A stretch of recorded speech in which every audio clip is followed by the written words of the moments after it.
দেশে হামের প্রকোপ বাড়তে থাকায় বড় সিদ্ধান্ত নিয়েছে স্বাস্থ্য কর্তৃপক্ষ। এখন থেকে বিশেষ টিকাদান কর্মসূচির আওতায় ৬ মাস বয়সী শিশুকেও হামের টিকা দেওয়ার পরিকল্পনা করা হচ্ছে। যদিও নিয়মিত টিকাদান কর্মসূচিতে আগের মতোই ৯ মাস বয়সেই এই টিকা দেওয়া হবে। স্বাস্থ্য সংশ্লিষ্ট সূত্র বলছে, সাম্প্রতিক সময়ে হামে আক্রান্ত শিশুদের একটি বড় অংশই ৯ মাসের কম বয়সী। প্রায় ১/৩ আক্রান্ত শিশুর বয়স এই সীমার নিচে হওয়ায় ঝুঁকি কমাতে এই নতুন সিদ্ধান্ত নেওয়া হয়েছে।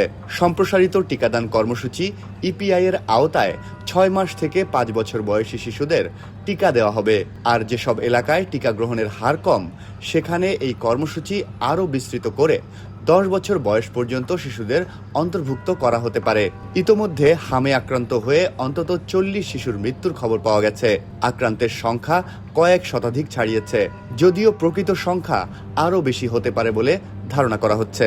বিশ্বের দরিদ্র দেশগুলোর শিশুদের টিকা দিতে সহায়তা করে সরকারি বেসরকারি বৈশ্বিক স্বাস্থ্য অংশীদারিত্ব জোট গ্যাভি দরিদ্র দেশগুলোর শিশুদের জন্য ২ কোটি হামের টিকা দিয়েছে, কিন্তু সিরিঞ্জ সহ সরঞ্জাম এখনো আসেনি।